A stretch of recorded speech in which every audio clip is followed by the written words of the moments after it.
Do you have any ideas for how to address the border crisis? Joanne, thank you very much for the call. I do have ideas as to how do I address the border crisis. First of all, we have to reinstate some of the policies that were working so well in the previous administration that Donald Trump, our former president, had enacted. And some of the policies will remain. And Mexico is one of them. And as you know, the Supreme Court upheld that. And in addition to that, the Biden administration is currently trying to reinstitute the Remain in Mexico policy, because if you've been following, we have a whole lot of border crossers that are coming over illegally. Well, my question is about what is happening with the water here, being what is taking place at Lake Mead with the receding water there now at 150. We're in a severe drought, and they keep continuing to build. What's going to take place with this shortage of water? Jackie, great question. I've really raised the issue. I'm kind of pioneering it amongst the other candidates. We've discussed it on the Review Journal in Nevada. We've also talked about it on my website. I'm going to give you the answer, a quick answer, but we definitely talked about it on my website and on our Facebook page. To answer the water in Nevada, there is definitely we have a three-pronged approach on how to really address it in a meaningful way. The first prong is maintenance, maintain our water, our current water supply. The second is reclamation. The third is recharge.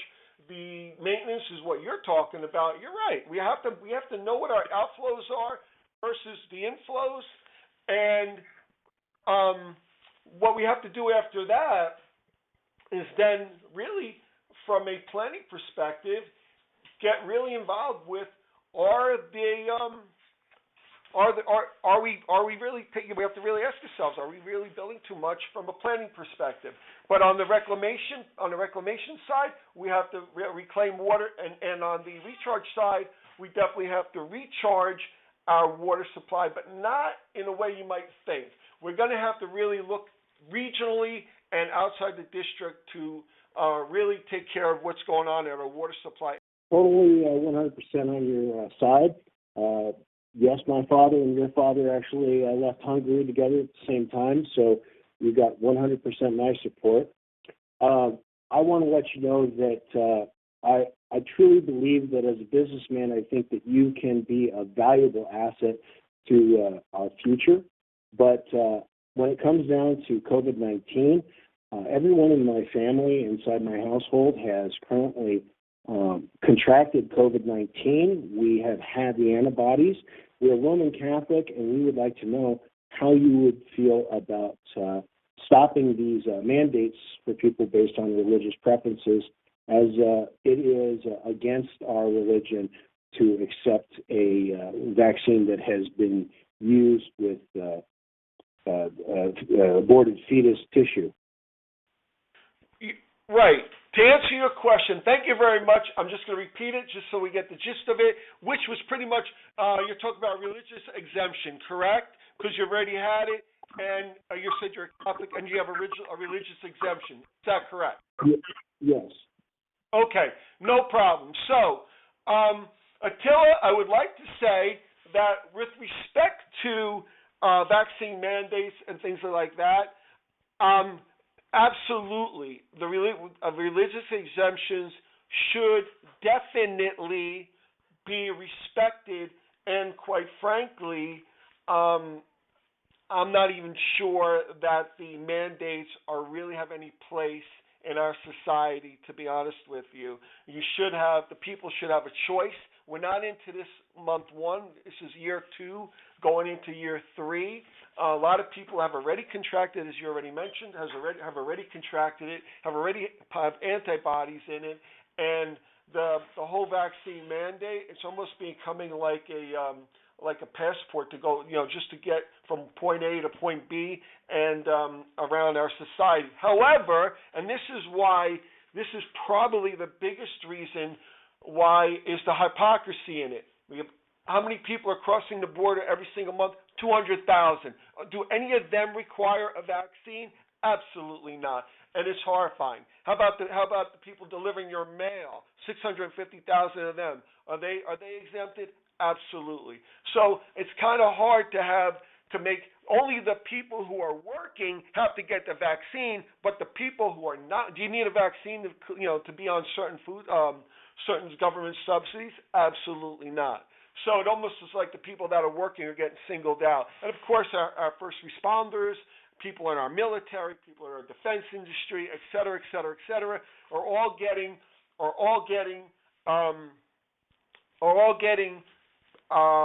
purposefully. It seems like they're getting picked on with respect to that. So, question here, if we can answer it, I think everything else will be fine. But we got to get this idiot out of the White House. That's the bottom line. If we don't, we're not going to have a country. That's the bottom line. Kathy, go ahead. I'm sorry.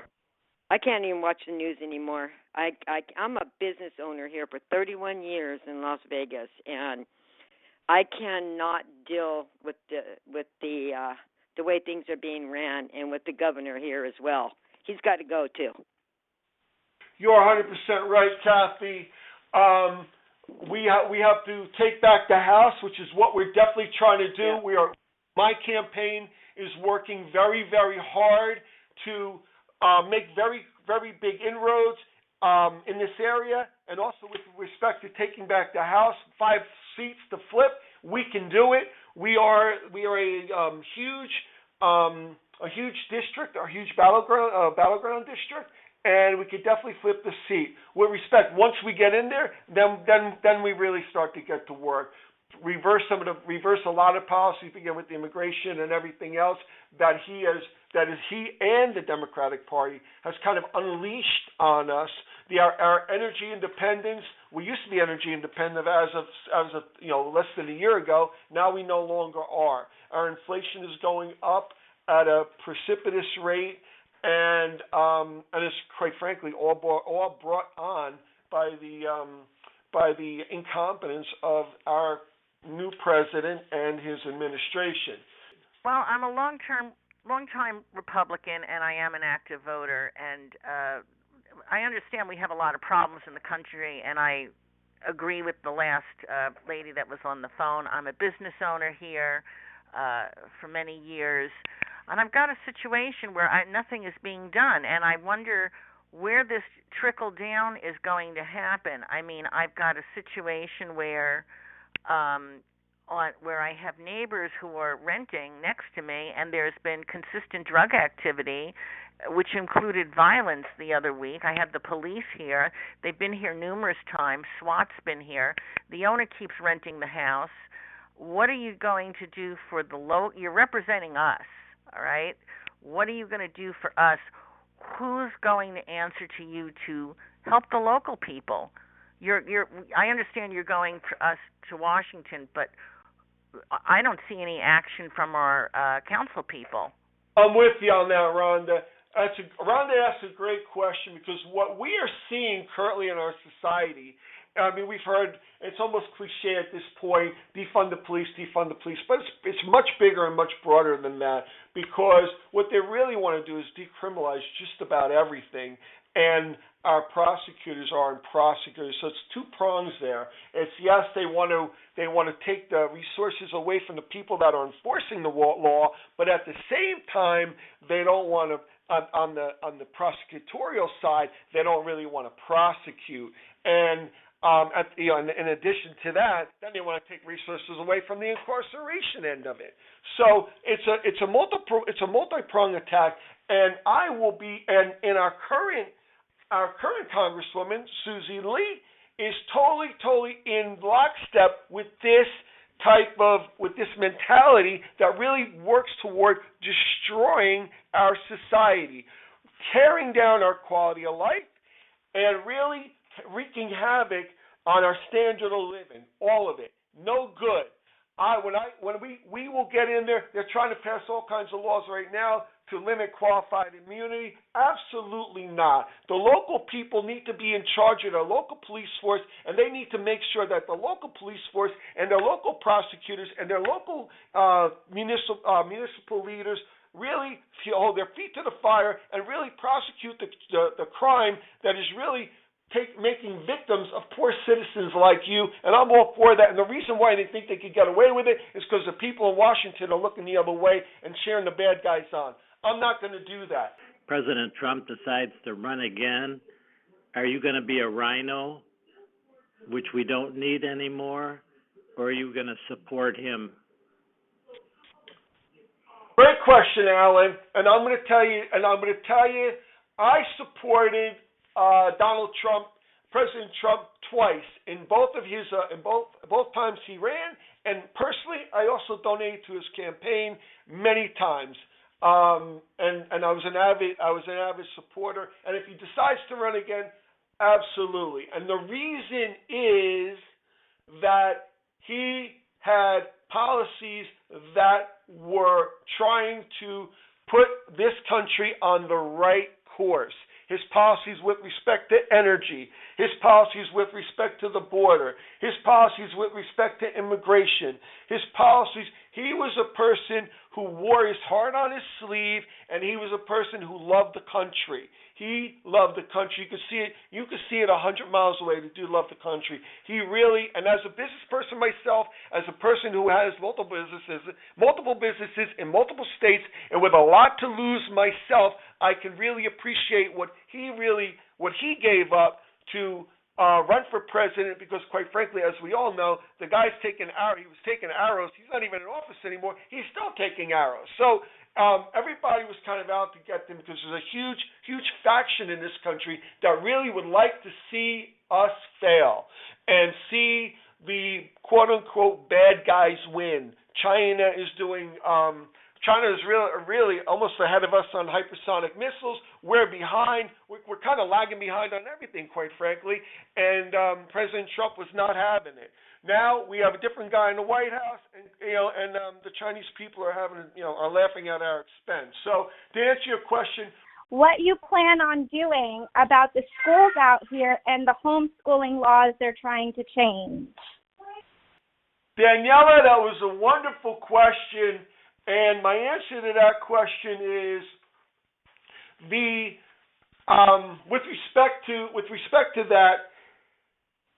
I think I lost Daniela, but if I heard her correctly, she was interested in learning about the mask laws for the schools, and I believe that the children at this point in time should not be required at this point in time to wear a mask, because we're not really wearing masks outside the school, and they really haven't been proven to be that effective anywhere else, quite frankly. Also, with respect to people being allowed to teach their children at home, that is very much a passion of mine as well. Everybody's got little children, and that's something that we all need to really that if you want to do it, we should definitely be able to be allowed to do it. And the state government should not be stopping any citizen who wants to teach their children at home, quite frankly. I believe that single-issue bills and term limits would drastically help America. Would you agree with that? Yes. Mark, thank you very much for your phone call. And to answer your question, single bills and term limit question, absolutely. I mean, I would even sign a pledge for term limits, because I think it's not really healthy for the country to have too many people get into Congress that was originally only fathomed by the founders not to be a lifetime appointment or not to be a lifetime position, but to be a position where people came, served, went back home, and other people came, served, because we're a representative government. We're a government of the people. The people have to participate in government, and quite frankly, that's all people, not just the first couple hundred, and then they get to stay there for life. So, and I understand the machinations that go behind an election and a campaign and things like that. And quite frankly, it kind of got skewed toward keeping the people in these positions for pretty much longer than they should have been. So yes, to answer your question, that's term limits. Absolutely, it's a great way of getting more and more people involved. Because right now we have a lot of people sitting on the sidelines. Quite frankly, it shouldn't be, because somebody else is there beside and is in front of them. What priority do you put on election integrity, and what do you plan to do about it? Because to me, without that, everything else really doesn't matter. Michael, great question. Quite frankly, that is the question we get from everyone. What do you do? Where election integrity, quite frankly, is probably the first thing that we all have.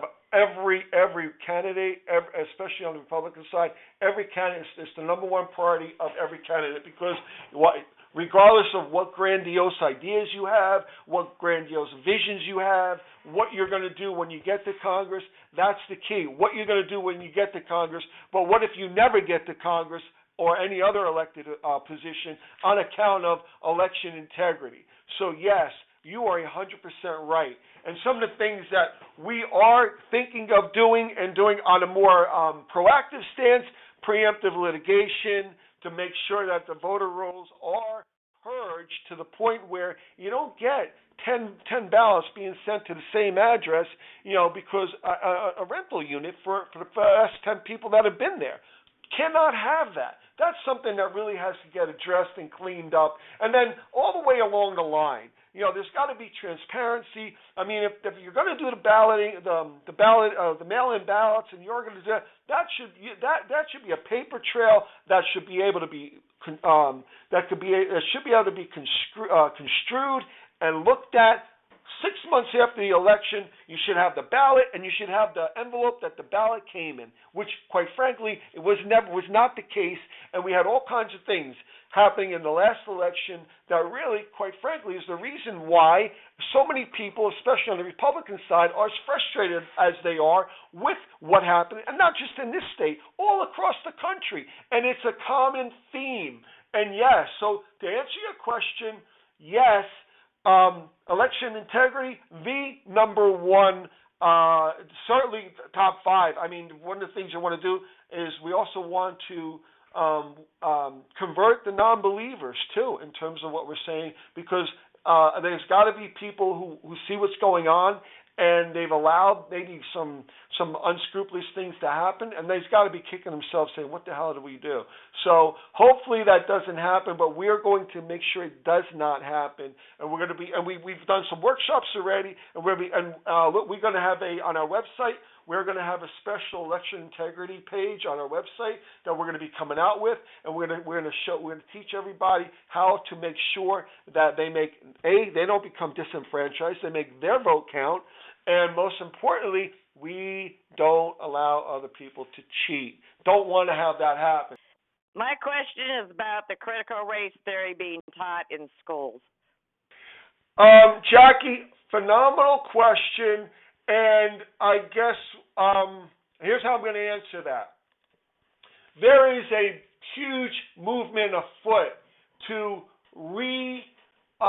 quote unquote re-educate our youngsters, including not some of the youngsters, indoctrinate, quite frankly, some of our older students, and especially on the college level as well, into thinking that the whole entire philosophical beliefs and ideology on which this country was based is somehow null and void, and in doing so, they have a better way.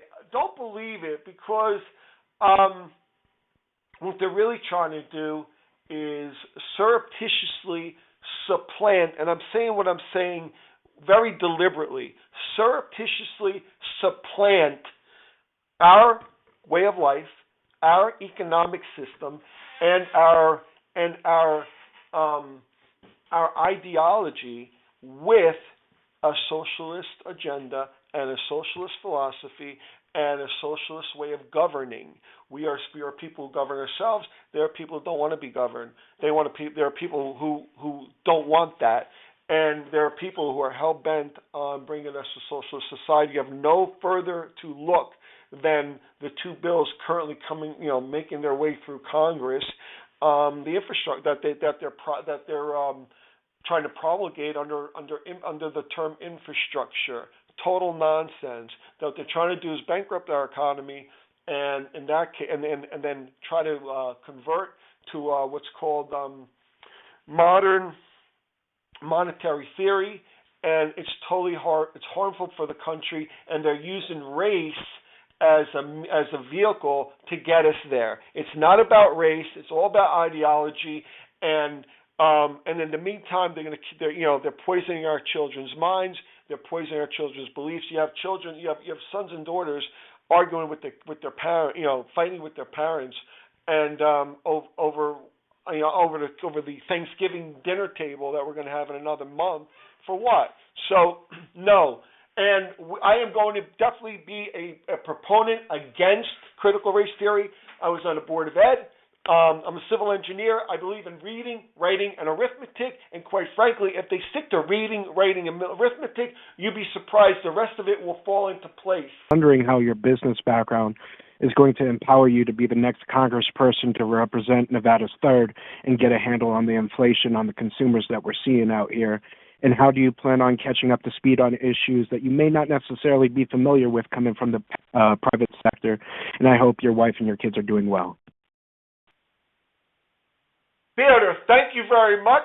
I really appreciate the question.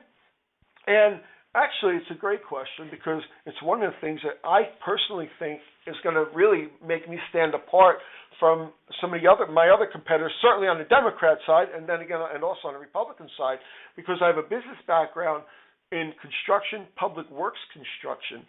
So I've dealt with a lot of the agencies that we're going to be, in terms of and how those agencies work. I've also dealt with, we're talking specifically on inflation. We know as a business person, I've operated in several states, and we also know how to finance things, and we also know how much things cost. And we know some of the economic factors that causes the price of goods to go up, and we're talking about, in terms of supply and demand, and we're also talking in terms of outside pressures that are put on businesses, such as red tape, that limit demand. And also, for instance, when we're talking about these, we just got done talking about huge spending measures. When you put a lot of money into the economy, and it's not really earned, it's just quote unquote pumped into the economy. A lot of people have a lot of excess cash, and when they do, now they start buying. They start quote consuming. The problem is, it kind of that also puts a damper on supply because the supply is not there to meet that demand, and then and as a result, prices go up. You have no further to look. I just bought one steak for my two kids, $36 in the supermarket. Unbelievable. And gas, $4 a gallon. I mean, things that went up precipitously on account of that, on account of some of the policies, a lot of the policies that was put into place by this administration, literally in the last 7 months. And what they did when they killed the Keystone Pipeline and made us. And we went from being energy independent to non-energy independent. You further limited or restricted the energy supply in the country. Gasoline went up, and gasoline and oil kind of is the lifeblood to the economic engine of the country, and it kind of has a cascading effect. So when I get to Congress, and I will not be deterred because I think my business background, I'm phenomenal with the law, phenomenal in taxes, with the tax code, because I've been doing it for 30 years. The highlight of a business person is you're kind of an all-around person who could do a lot of different, who wears all those hats. And quite frankly, the last 30 years, I've worn all those hats. What can we do as Republicans, the people? What can we do to support you? What do we need to reach out and do to help? Okay, what can we do? As a Republican, the one thing we say this all the time, you have to get in government on the local level. We took a question earlier in the evening, and really the question was, hey, what about election integrity, et cetera? What do we do about that? How can we do something about that? We took another question on critical race theory in our schools. We took another question on masks in our schools. Well, and that's on the local, and then we also took something about the police locally. So as Republicans, and you have my support too, and a resource of my campaign, as a Republican, pick out what you can gravitate best toward in terms of what you're equipped with and what is the best fit in terms of those public offices, and then run for one, and then really really when you get there, really do something. Whether it's the Board of Education, because we need help on all those levels. For instance, if we had a Republican if we had a Republican or a Republican majority in the state house right now in Carson City, you wouldn't have mass balloting all over the place, and we would have had a little bit more control over our election here in Nevada. As far as the school board, if we had a lot of Republican-leaning people on the school board in Clark County, you would probably not have the draconian mask and vaccine mandates that they're trying to do all over. If you had like-minded people in municipal government, you would probably be able to have a better handle on what our prosecutors were doing and and making sure that our quality of life and our quality of life and standard of living was being maintained. So yes, that's what we can do as Republicans, get involved on all different levels. And of course, obviously, if you can't have the time or whatever, support the people who are running for office in any way you can. Whether you want to be a volunteer or a financial donor, please do that. It's all very, very, very important. Is this? I know you say you have experience being a businessman with taxation. So the question is this. The 4 years that we've had legalized cannabis sales, the tax collections have broken all records of expectation. The question is, the original intent was to offset and contribute to some of the expenses of schools. I'm wondering your thoughts on providing either a cap or reduction in property tax of some of the long-term residents of Las Vegas. Ken, phenomenal question on the cannabis question with respect to the taxes and the money that it provides for relief to the citizens of our area.